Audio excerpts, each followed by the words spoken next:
Soy Ramona, tengo 69 años, y no hay mesa para ti, dijo mi nuera, sonriendo con suficiencia como si mi presencia fuera una mancha en su noche perfecta, sus palabras atravesándome como si fuera una mendiga indeseada en su mesa exclusiva. Y simplemente me reí, un sonido que brotó sin querer desde la herida más profunda de mi alma porque de repente entendí hasta dónde estaban dispuestos a llegar para borrarme de sus vidas, y entonces el dueño se acercó y dijo, «Bienvenida de nuevo». Señora, su voz cálida con un respeto que ellos nunca comprenderían porque jamás preguntaron cómo sobreviví después de darles todo lo que tenía.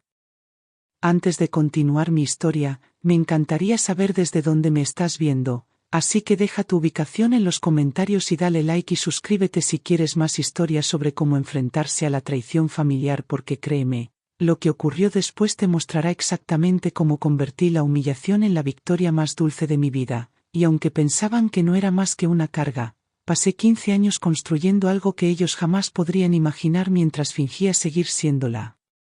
pobre sirvienta que despreciaban con una sonrisa fría. Caminé hacia ellos, mis zapatos resonando sobre el suelo pulido que nunca conoció el roce de mis trapos de limpieza, y vi que no había una silla vacía en su mesa porque deliberadamente no reservaron un lugar para mí. Sus risas y el tintinear de copas vacilando levemente mientras yo esperaba de pie a que alguien explicara por qué me invitaron solo para desecharme como basura en cuanto llegué, y cuando Sergio finalmente levantó la vista de su copa de vino, sus ojos delataron un destello de incomodidad antes de decir con fingida calma que tal vez sería mejor que cenara en otro lugar esta noche porque este sitio era bastante exclusivo, y no querrían que me sintiera fuera de lugar, como si 40 años de sacrificio me hubieran despojado del derecho a sentarme junto a las personas por quienes destruí mi salud y mi juventud. Ni siquiera intentaron bajar la voz cuando Pilar añadió que quizá un restaurante más barato sería más apropiado para mi situación, su condescendencia tan afilada que la sentí en los huesos, y noté a Joaquín mirando su plato, silencioso y cobarde como siempre, incapaz de mirarme a los ojos porque no tenía valor para enfrentarse a su hermano mayor ni a su esposa, ni siquiera ante semejante crueldad, e Inés, su novia, se removió incómoda pero tampoco dijo una palabra, demostrando que incluso los supuestamente amables son cómplices cuando el silencio es más fácil que la confrontación. Me reí de nuevo, más fuerte esta vez, un sonido que hizo voltear cabezas en todo el comedor porque nadie esperaba que una vieja sirvienta se riera al ser humillada por su familia en público. Pero ellos no sabían que la mujer de pie ante ellos no era la madre sumisa que pensaban que podían desechar como basura de ayer, y mientras caminaba hacia la recepción, capté la mirada de pánico de Sergio hacia Pilar, cuya sonrisa se congeló a medio camino en una expresión de incredulidad porque algo en mí risa debió advertirles que su pequeño juego estaba a punto de volverse en su contra. Pedí al dueño la mesa principal en el centro del salón, mi voz resonando en el silencioso restaurante mientras todas las miradas se giraban para ver la escena desarrollarse como un accidente en cámara lenta, y sin dudarlo, él asintió respetuosamente y me dijo que mi mesa habitual estaba lista. Una frase que pareció quedar suspendida en el aire como una bomba a punto de estallar porque nadie en esa mesa de ingratos tenía la menor idea de lo que yo significaba para ese lugar o lo que ese lugar significaba para mí, y sentí los años de cansancio, sacrificio y sufrimiento silencioso enroscarse dentro de mí como un resorte a punto de romperse mientras me preparaba para revelar la verdad que nunca quisieron conocer. Sabía que pensaban que eran muy listos por invitarme solo para excluirme en el último momento, por presumir su riqueza y éxito en un lugar que suponían fuera de mi alcance, pero lo que no sabían era que cada centavo que gastaban aquí, cada copa de vino caro que se tragaban, cada bocado de comida que llevaban a sus labios engreídos iba directamente a mi cuenta bancaria porque hace 15 años, mientras ellos se ocupaban de construir sus vidas de lujo con el dinero que yo les entregaba, yo comencé a invertir en propiedades, restaurantes y negocios como este, transformándome lenta y silenciosamente de sirvienta en la dueña invisible de imperios que ellos jamás podrían soñar con controlar. Este era el momento que había estado esperando sin saberlo, el momento de dejar de esconderme tras la máscara de la pobreza y mostrarles que la madre que despreciaron como irrelevante era la misma mujer que había mantenido intacto su frágil mundo desde las sombras. Y cuando volví a mirar hacia su mesa, vi el rostro de Sergio palidecer, la mandíbula de Pilar tensarse en un grito mudo de reconocimiento, y el tenedor de Joaquín resbalar de su mano temblorosa y golpear ruidosamente el plato porque, en el fondo, ya empezaban a sospechar la verdad. Cada palabra que dijeron sobre mí a mis espaldas, cada vez que pusieron los ojos en blanco por mi ropa pasada de moda o suspiraron con impaciencia cuando pregunté por sus vidas, cada intento calculado de alejarme aún más de su mundo perfecto de apariencias me estuvo preparando para esto, y ahora estaba lista para mostrarles lo que ocurre cuando subestimas a la mujer que te dio todo y solo pidió amor a cambio, un amor que una y otra vez demostraron que nunca sintieron de verdad. Esta no es la historia de una anciana pobre siendo rechazada por sus hijos ingratos. Esta es la historia de una madre que nunca olvidarán. Pasé 4 décadas despertando antes que el sol para preparar el desayuno a unos hijos que nunca me dieron las gracias, saliendo de casa con zapatos desgastados para fregar suelos y baños de desconocidos mientras mis manos se agrietaban y sangraban por el detergente barato, porque nunca había suficiente dinero para guantes. Y cada noche regresaba a ese mismo pequeño apartamento donde me desplomaba sobre un colchón demasiado viejo para sostener mi espalda dolorida, sabiendo que lo haría todo de nuevo por la simple razón de que Sergio, Joaquín y la pequeña Sofía merecían más que la pobreza en la que quedé atrapada después de la muerte de su padre. Ellos aún eran muy pequeños cuando enterré a su padre sin suficiente dinero para una lápida, y recuerdo estar de pie bajo la lluvia, apretando la mano de Sergio mientras me preguntaba si estaríamos bien, y le juré que sí, aunque no tenía idea de cómo los alimentaría durante el invierno, pero cumplí esa promesa cada día de mi vida aceptando turnos extra, planchando montones de ropa hasta que mis hombros gritaban, y diciendo sí a cada trabajo degradante que pagaba en efectivo porque me negaba a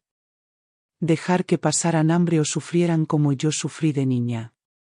Renuncié a la idea de comprarme ropa salvo que fuera absolutamente necesario, eligiendo en su lugar remendar los mismos 2 vestidos de trabajo año tras año mientras ahorraba cada centavo extra para sus cuotas escolares. Y cuando otras madres llevaban a sus hijos al parque o al cine los fines de semana, yo pasaba esas horas limpiando casas para que sus hijos pudieran disfrutar lujos que los míos solo podían soñar, creyendo todo el tiempo que algún día mirarían atrás y entenderían cuánto me costó mantenerlos alimentados, educados y a salvo.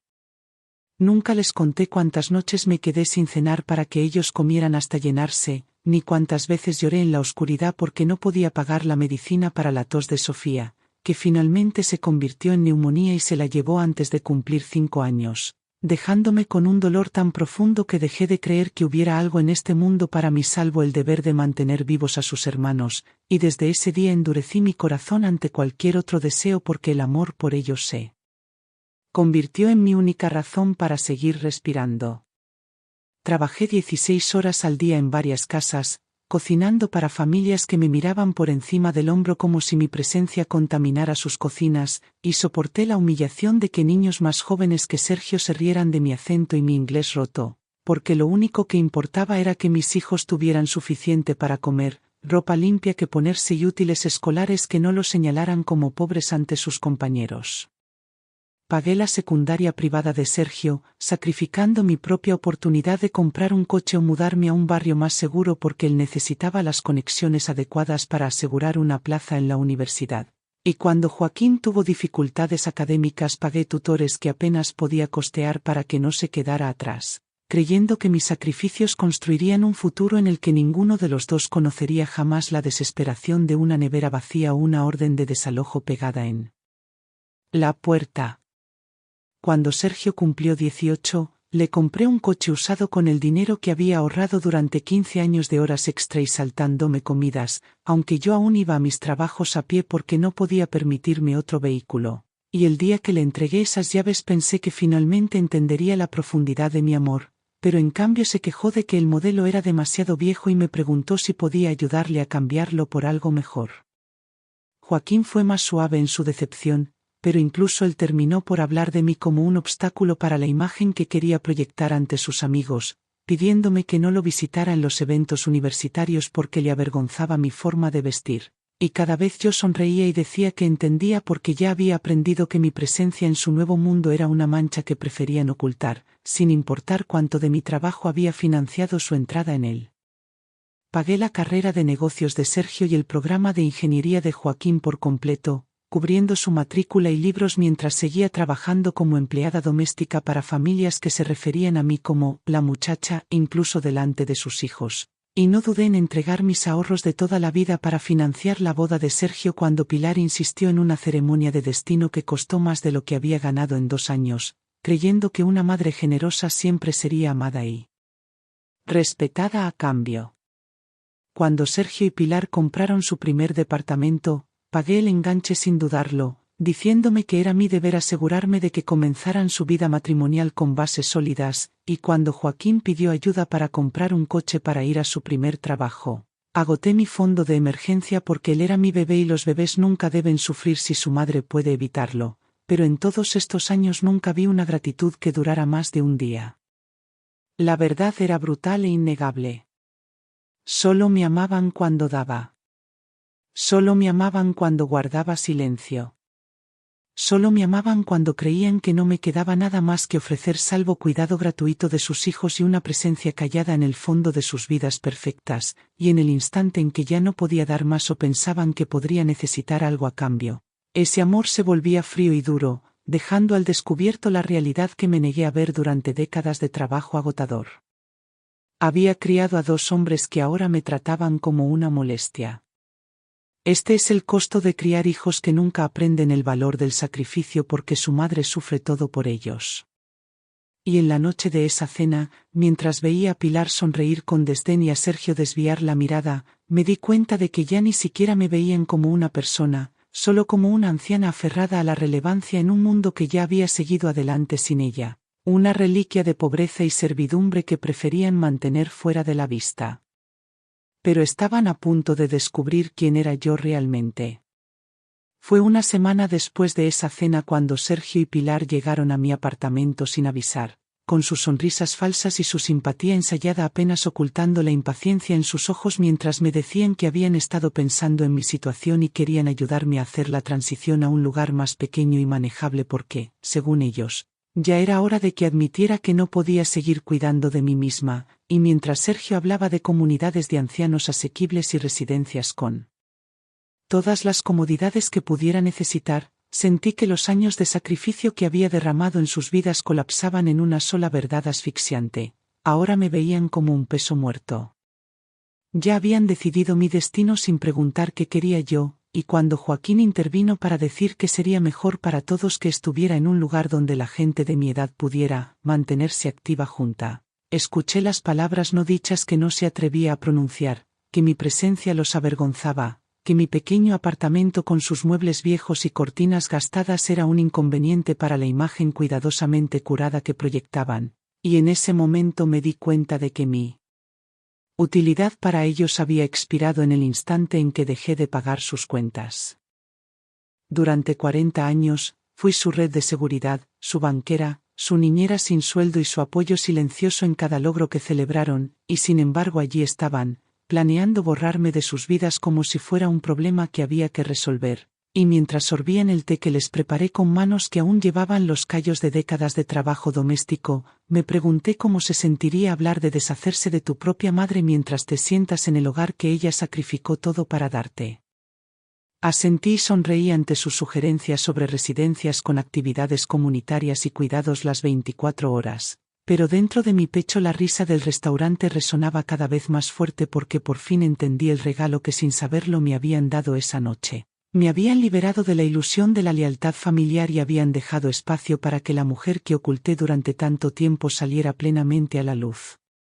No sabían que 15 años antes había dejado de depender únicamente de mis trabajos de limpieza porque comencé a invertir cada centavo extra en pequeños negocios, propiedades y acciones en empresas que crecieron silenciosamente en el trasfondo de mi vida mientras ellos gastaban el dinero que yo les daba sin cuestionarlo, y ahora, mientras se sentaban frente a mí haciendo planes para sacarme del hogar donde los crié, no tenían ni idea de que yo era dueña de bienes por millones bajo una red de fideicomisos y empresas que nunca les interesó preguntar. Cada fiesta de cumpleaños, cada graduación, cada cena de ascenso que organizaron en restaurantes como aquel donde me humillaron fue financiada, en parte, por mis inversiones silenciosas, y mientras brindaban por sus éxitos con vino caro y comidas gourmet, yo sonreía en silencio porque sabía que cada botella que pedían, cada plato que devoraban, hacía que más dinero regresara a mis cuentas incluso mientras se felicitaban por haber superado a la madre pobre que hizo todo posible. La traición fue dolorosa, pero también clarificadora porque ya no necesitaba fingir ser la anciana indefensa que creían que era, y cuando se marcharon de mi apartamento con despedidas educadas y promesas de agendar visitas a residencias para mí, hice una promesa propia: nunca más dejar que mis sacrificios fueran dados por sentado y mostrarles exactamente lo que sucede cuando subestimas a la mujer que construyó toda tu vida con sus propias manos. Esa noche, me senté en la mesa de mi cocina y escribí una lista de todos los gastos que cubrí para Sergio y Joaquín desde que cumplieron 18 años, incluyendo matrículas, vehículos, bodas, pagos iniciales, vacaciones y los interminables pequeños préstamos que nunca devolvieron porque, mamá, no querrás que pasemos dificultades, ¿verdad? Y cuando sumé los números, la cifra que me devolvió la mirada hizo que se me retorciera el estómago, no por la cantidad, sino porque era el precio de mi silencio, de mi invisibilidad, de mi negativa a exigir respeto. Me habían tratado como una cuenta bancaria sin límites. Me habían tratado como una sirvienta sin voz. Me habían tratado como si fuera desechable en el momento en que dejé de dar. Pero en el momento en que intentaron exiliarme a una residencia, cruzaron una línea que nunca podría perdonar, y mientras miraba ese número final en el papel, hice otra lista al lado. Un plan detallando cómo desmantelaría sus vidas cómodas y los obligaría a enfrentar la realidad de quién era yo, no como su madre, sino como la mujer a la que tontamente habían descartado como irrelevante. Esto no se trataba de venganza por una noche humillante. Se trataba de enseñarles una lección que llevarían por el resto de sus vidas. Me desperté a la mañana siguiente con una claridad que no había sentido en décadas, y en vez de hundirme en la silenciosa desesperación que esperaban de una madre abandonada a pudrirse en su viejo apartamento, llamé a Baltasar, mi socio de negocios más confiable, para programar reuniones en cada empresa y propiedad que poseía, porque era hora de dejar de esconderme tras la máscara de pobreza que había llevado durante tanto tiempo y asumir plenamente el papel que había construido en secreto. Mientras mis hijos pasaban años creyendo que yo no era más que una empleada doméstica cansada y sin futuro.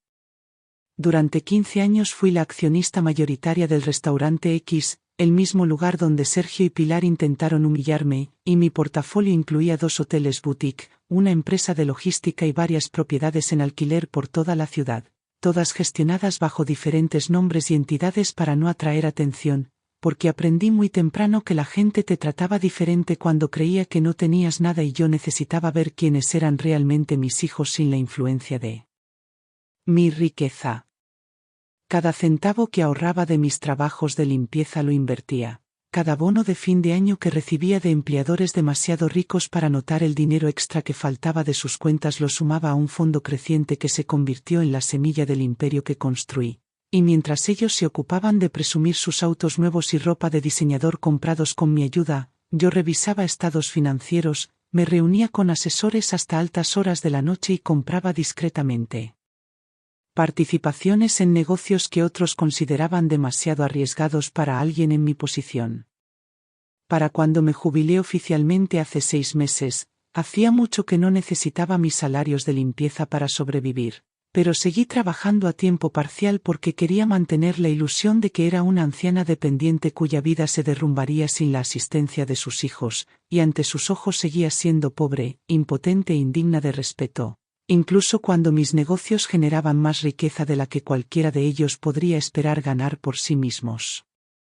El día después de aquella cena humillante, le pedí a Baltasar que preparara los estados financieros de cada empresa que poseía y redactara un comunicado de prensa revelando mi papel en sus operaciones porque había decidido que si mis hijos querían tratarme como una vergüenza, les daría algo real de lo que avergonzarse, y pensaba hacerlo frente a toda la ciudad que los había visto alardear de su éxito sin cuestionar jamás el origen de sus privilegios. Nunca preguntaron cómo sobreviví después de jubilarme. Nunca preguntaron cómo lograba pagar todas sus interminables peticiones. Nunca preguntaron por qué asumieron que yo era demasiado tonta para hacer algo más que fregar pisos y doblar ropa, pero estaban a punto de descubrir que la madre a la que despreciaron era la misma mujer que firmaba los cheques del personal que les servía el vino en el restaurante X y la misma que podía destruir sus vidas cuidadosamente construidas con una sola frase. Al final de esa semana, ya había arreglado que mi historia se filtrara de forma anónima a periodistas locales con fotografías de mis hijos en el restaurante esa noche y una cronología de los hechos previos, porque quería que el mundo viera lo que ocurre cuando hijos ingratos intentan exiliar a su propia madre después de que ella construyó sus vidas desde la nada, y mientras veía la historia difundirse en las redes sociales, no sentía arrepentimiento, solo una creciente determinación de terminar lo que había comenzado. El titular apareció en las noticias a la mañana siguiente: madre humillada por sus hijos en su propio restaurante revela imperio secreto, y en cuestión de horas mi teléfono no paraba de sonar con periodistas pidiendo entrevistas, influencers compartiendo mi historia y desconocidos enviando mensajes de apoyo que llegaban más rápido de lo que podía leerlos, porque la gente en todas partes reconoció la injusticia que había soportado y estaban furiosos en mi nombre. Mis hijos me subestimaron durante décadas. Despreciaron mi valor y borraron mis sacrificios. Me trataron como si les debiera la vida y no mereciera nada a cambio. Ahora aprenderían que el silencio de una madre no es debilidad, y que cuando ese silencio se rompe, puede destruir todo a su paso. Esto ya no era solo sobre mí. Era sobre todas esas madres invisibles que dieron demasiado y se quedaron sin nada. La mañana después de que la noticia se hizo pública, Sergio me llamó 7 veces seguidas y dejó mensajes frenéticos exigiendo que le explicara por qué su nombre estaba siendo arrastrado por todas las redes sociales, pero dejé pasar cada llamada sin responder porque por primera vez en su vida se vio obligado a experimentar lo que se siente ser ignorado y despreciado como él tantas veces me hizo a mí, y al ver los vídeos de Pilar llorando en su Instagram en vivo, rogando que la gente entendiera que todo había sido un malentendido, no sentí lástima porque ella pasó años enseñando a sus amigas a verme como una carga en vez de la mujer cuyo dinero le compraba bolsos de diseñador y vacaciones de lujo. Al mediodía, el banco de Sergio había emitido un comunicado distanciándose de su comportamiento después de que clientes inundaran sus bandejas de entrada con capturas de pantalla de su intento de desalojar a su madre de su propio restaurante, y en menos de 48 horas fue suspendido sin sueldo mientras se investigaba el caso. El mismo hombre que una vez me dijo que me mantuviera fuera de su mundo, ahora enfrentaba las consecuencias de un público que decidió que su mundo no valía la pena ser preservado. La cuidadosamente curada vida social de Pilar se derrumbó cuando las invitaciones a inauguraciones de galerías y almuerzos benéficos desaparecieron de la noche a la mañana, y sus amigas se sintieron demasiado avergonzadas para ser asociadas con la mujer del vídeo viral que sugería a su anciana suegra buscar un lugar más barato para comer. Mientras leía los comentarios que la llamaban cruel, despiadada y calculadora, recordé cada vez que me sonrió dulcemente mientras susurraba insultos sobre mi ropa barata y mis zapatos viejos a sus amigas. Joaquín intentó guardar silencio, esperando que la tormenta pasara sin tocarlo, pero cuando salieron a la luz grabaciones de su voz de años atrás, conversaciones en las que bromeaba sobre lo mucho más fácil que sería su vida si yo me mudara a una residencia, su empleador emitió una disculpa pública por haberlo contratado alguna vez e Inés, su novia, lo dejó sin decir palabra después de que su propio lugar de trabajo recibiera quejas por su relación con mi familia. Los medios acamparon frente a mi departamento durante 3 días seguidos intentando capturar la foto perfecta de la mujer que pasó de empleada doméstica a millonaria, y aunque al principio evité dar entrevistas, supe que era hora de tomar el control de la narrativa, así que acepté aparecer en un programa nacional y conté mi historia sin titubear, enumerando cada sacrificio, cada dólar, cada hora de trabajo no remunerado que dediqué a unos hijos que ahora fingían no haberme necesitado jamás. El público quedó boquiabierto cuando describí cómo Sergio y Pilar intentaron sacarme de mi propio restaurante y cómo Joaquín permaneció en silencio mientras planeaban internarme en una institución, por mi propio bien, y cuando expliqué cómo construí mis negocios en secreto para protegerme de la posibilidad de esta traición exacta, la multitud estalló en aplausos que resonaron en mis oídos mucho después de que las cámaras dejaran de grabar. La indignación pública solo creció a medida que salían a la luz más detalles sobre las vidas lujosas que mis hijos llevaban con el dinero que yo gané a costa de mi propio esfuerzo. Y aunque Sergio y Pilar publicaron un emotivo vídeo conjunto asegurando que me amaban y siempre habían querido lo mejor para mí, miles de comentarios los destrozaron, señalando su hipocresía y recordándoles que el amor se demuestra con acciones, no con palabras grabadas bajo una iluminación perfecta y ropa de diseñador cuidadosamente elegida para inspirar simpatía. Joaquín intentó controlar los daños dando una entrevista en la que aseguraba haber estado siempre en desacuerdo con sus hermanos y haber intentado protegerme, pero en cuestión de horas publiqué grabaciones de sus propias palabras burlándose de mí como, solo una empleada doméstica, que debería estar agradecida por las obras que le damos, y la reacción fue inmediata. Sus empleadores rescindieron su contrato y sus antiguos amigos borraron todo rastro de él de sus círculos sociales. La verdad era clara para todos. Ellos mismos destruyeron su reputación con arrogancia y derecho. Subestimaron la fuerza de la mujer que los crió. Olvidaron que el silencio no significa debilidad, significa paciencia.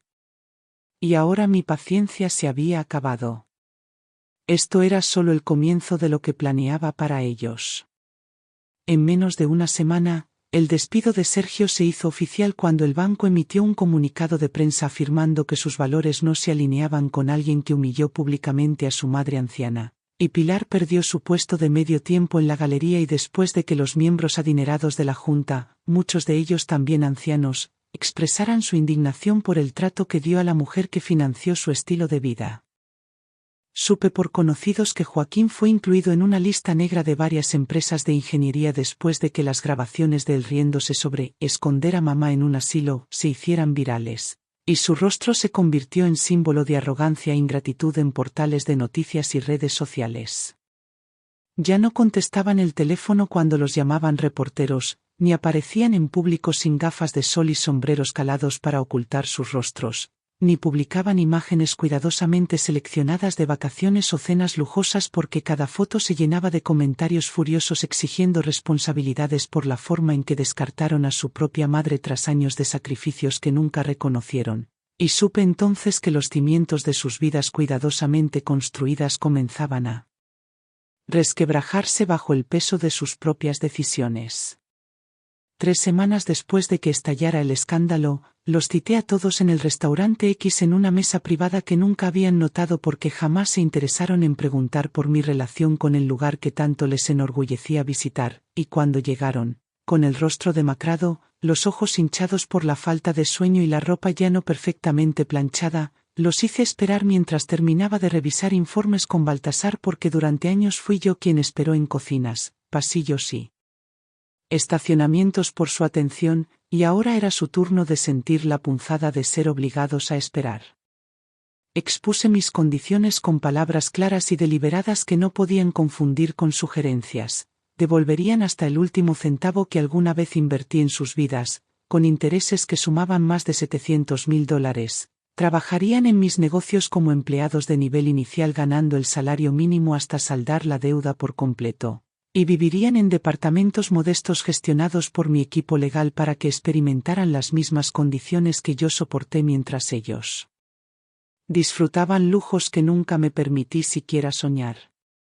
Sergio objetó de inmediato, insistiendo en que no podía empezar de nuevo a su edad, pero le recordé que yo era más joven que él cuando fregaba pisos 16 horas al día para mantenerlo alimentado. Y las lágrimas de Pilar cayeron inadvertidas mientras le explicaba que comenzaría en la cocina del restaurante X lavando platos y fregando estufas porque una vez se había burlado de la idea de que yo perteneciera a un lugar tan exclusivo y ahora aprendería lo que significaba realmente pertenecer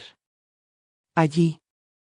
Joaquín intentó suplicar clemencia, alegando que no era tan cómplice como su hermano y su cuñada, pero lo interrumpí con una lista de sus propios comentarios grabados sobre cómo mis costumbres anticuadas los estaban frenando de alcanzar su máximo potencial, y mientras su voz se quebraba en su garganta, le dije que empezaría de inmediato como trabajador de mantenimiento reparando inodoros, pintando paredes y sacando basura en los mismos edificios que ahora me pertenecían. Esto no era venganza. Esto era justicia ganada a través de décadas de resistencia silenciosa. Esto era una madre exigiendo que sus hijos aprendieran el valor del sudor y la humildad. Si rechazaban mis condiciones, prometí divulgar el resto de mis grabaciones, incluyendo pruebas en vídeo de sus conversaciones privadas burlándose de mi apariencia, mi trabajo y mi inteligencia, grabaciones que destruirían cualquier posibilidad que tuvieran de reconstruir su reputación o carrera, y mientras firmaban los acuerdos con manos temblorosas, no sentí culpa alguna porque cada palabra que escribieron era un pequeño pago por los años que pasaron dándome por sentada. Sus vidas de privilegio habían terminado. Ahora vivirían como yo lo hice, y tal vez, solo tal vez, aprenderían lo que significa respetar las manos que los criaron. A la mañana siguiente, Sergio llegó a las oficinas corporativas con un uniforme azul que yo misma le había aprobado. Sus trajes de $1000 y zapatos lustrados reemplazados por botas de trabajo desgastadas y un balde de plástico lleno de productos de limpieza porque ahora aprendería lo que se siente limpiar huellas de los pisos de mármol mientras antiguos colegas pasaban, fingiendo no reconocer al hombre que alguna vez se jactó de manejar cuentas millonarias, y mientras se agachaba para fregar manchas de las baldosas del vestíbulo, aún no se daba cuenta de que la humildad era una moneda que tendría que ganar, tarea dolorosa tras tarea dolorosa.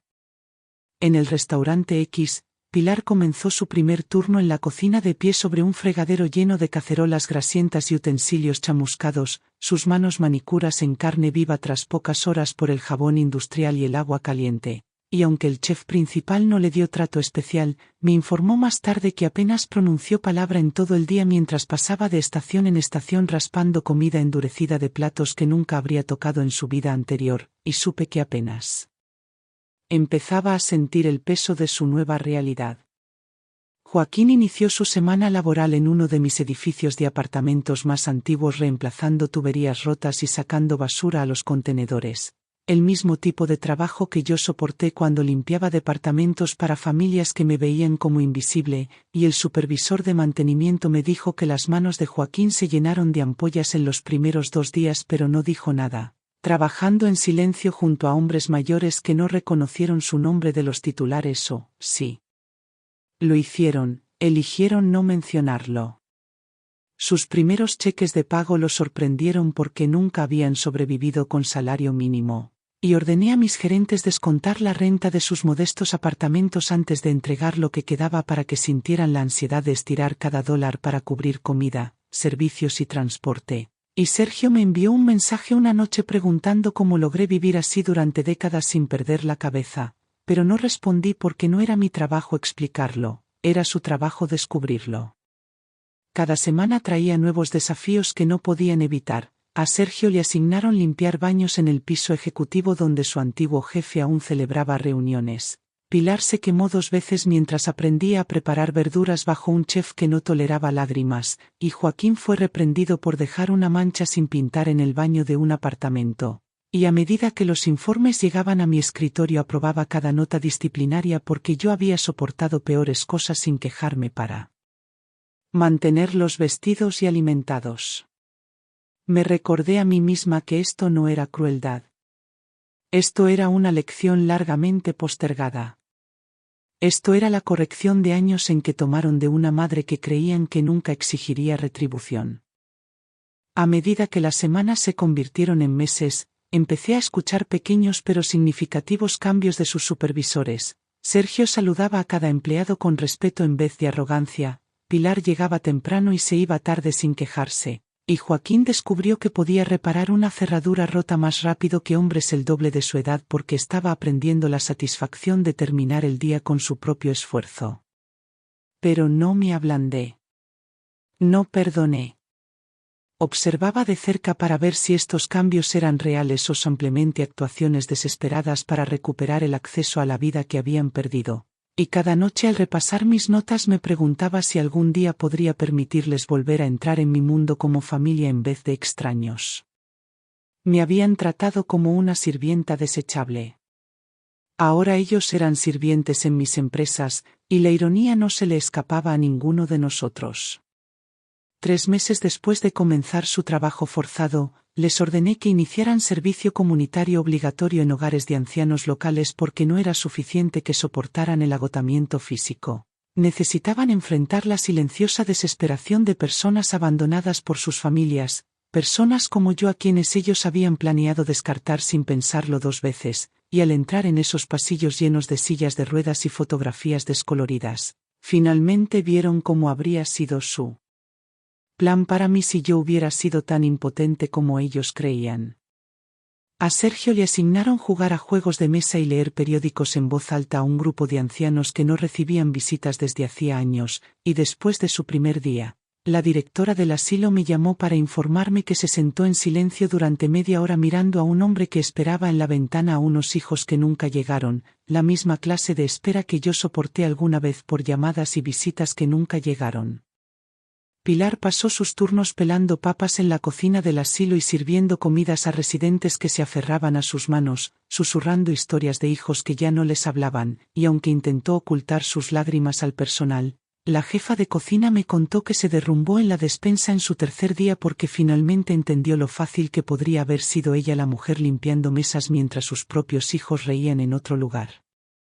A Joaquín le encargaron arreglar andadores, ajustar barandillas de camas y reparar grifos rotos en los baños de los residentes, y mientras trabajaba, una anciana de manos temblorosas le agradeció por apretar un tornillo flojo en su puerta porque eso la hacía sentirse segura de nuevo, y el supervisor de mantenimiento me dijo después que Joaquín se quedó 1 hora más de su turno ese día, revisando cada cerradura y bisagra del edificio sin que nadie se lo pidiera.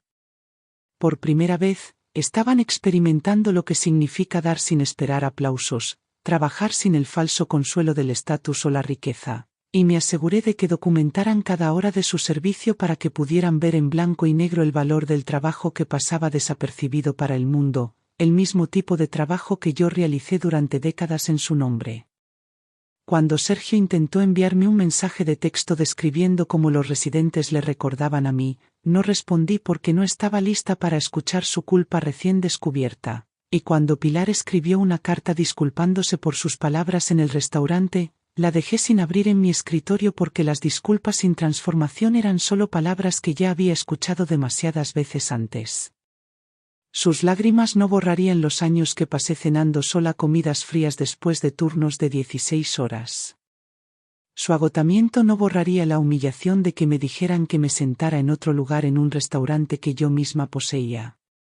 Su arrepentimiento no borraría el recuerdo de ellos planeando mi exilio mientras tomaban té en el apartamento que sacrifiqué todo por mantener.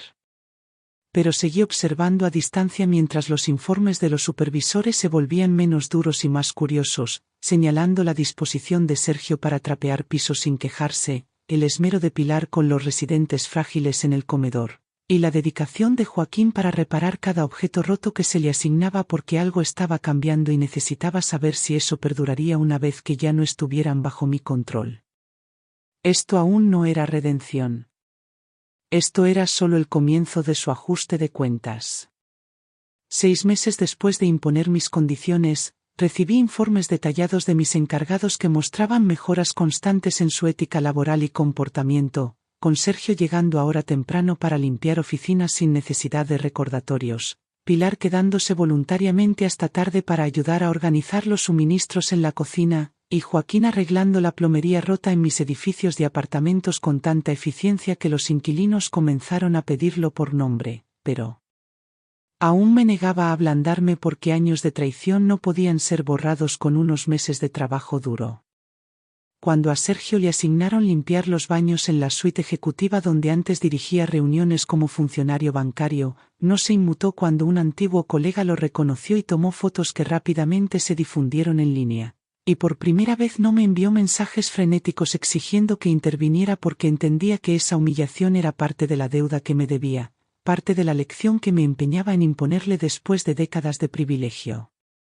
Pilar fue ascendida de lavar platos a ayudar con la preparación en la cocina, y aunque se quemó la mano con aceite caliente en su primer turno en el nuevo puesto, regresó al día siguiente con la mano vendada y trabajó el doble de duro sin quejarse, ganándose el respeto de los chefs que antes la ridiculizaban como otra niña rica incapaz de trabajar de verdad, y cuando oí esto de Baltasar, me permití reconocer, en privado, que tal vez estaba empezando a entender el valor del esfuerzo por encima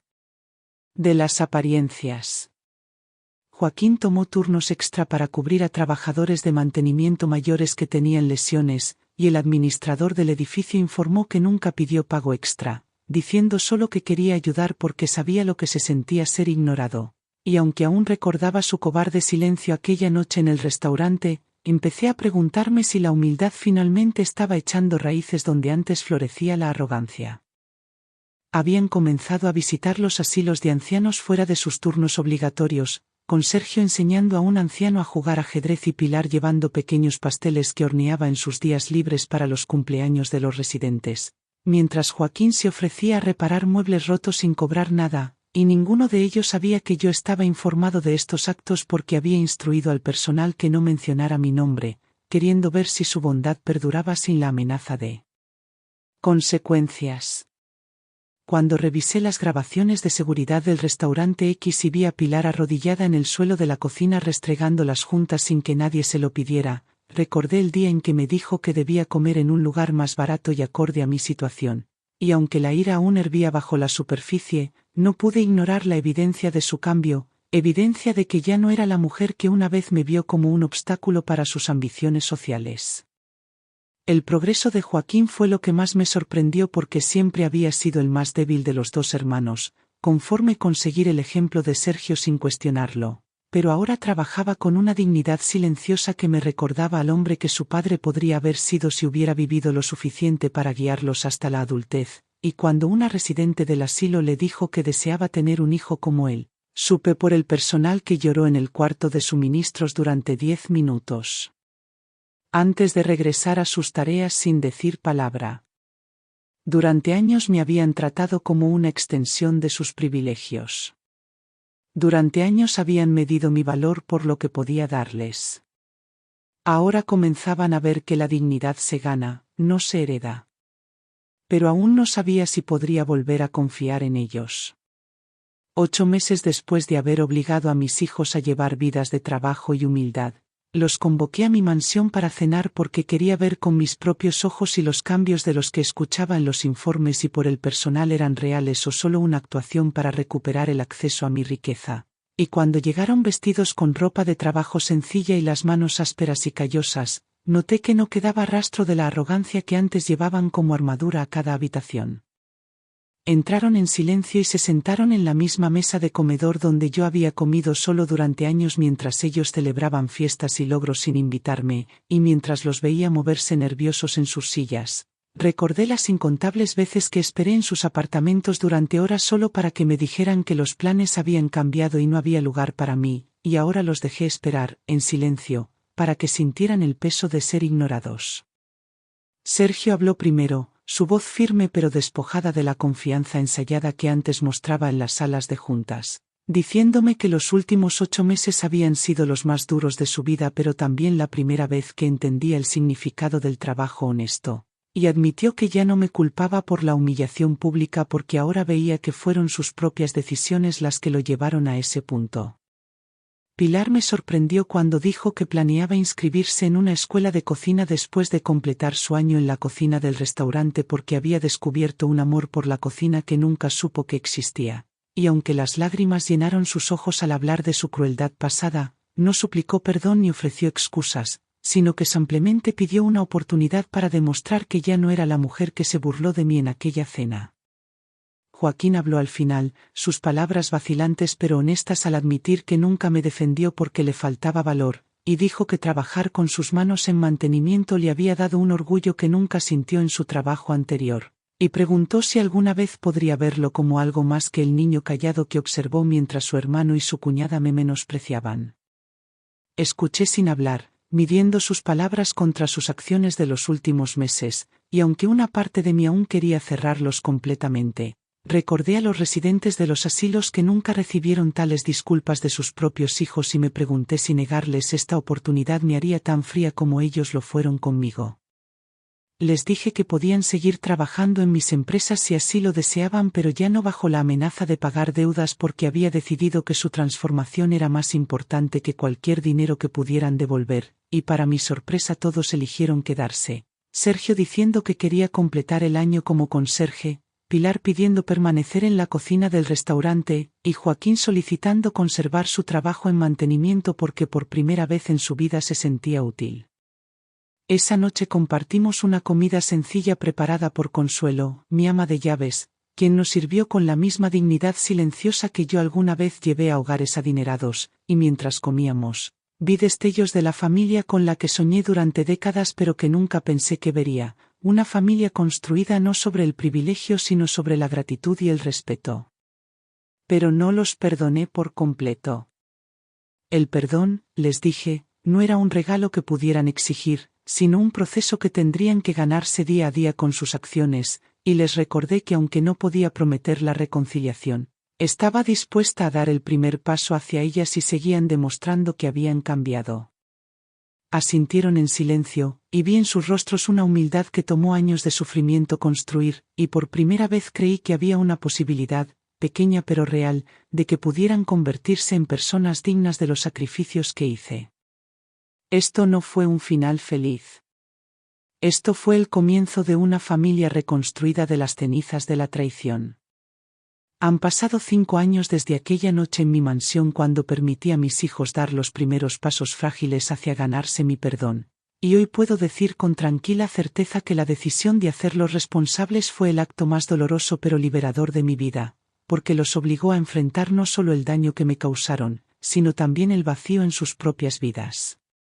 Sergio nunca volvió a la banca después de completar su año de trabajo como conserje, en cambio, siguió una carrera en la gestión hotelera y ahora supervisa 2 de mis propiedades más pequeñas, respetado por su personal no por su apellido, sino por los años que pasó trapeando pisos junto a ellos, y aunque se divorció de Pilar hace 2 años, su separación fue amistosa, nacida no del resentimiento, sino de 2 personas que se habían convertido en versiones muy diferentes de sí mismas.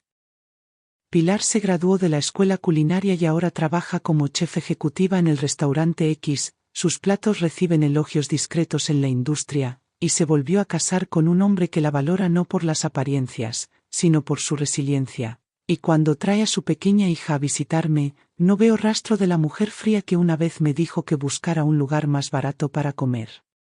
Joaquín y su esposa Carmen dirigen un pequeño negocio de mantenimiento que se especializa en adaptar hogares para clientes mayores, y su trabajo les brinda una satisfacción que nunca vi en su carrera de ingeniería. Y cuando lo veo jugar con sus hijos en mi jardín los domingos, sé que finalmente se ha convertido en el hombre que siempre esperé que fuera. Los he perdonado, no porque haya olvidado su traición, sino porque se ganaron de nuevo el derecho a ser llamados mi familia.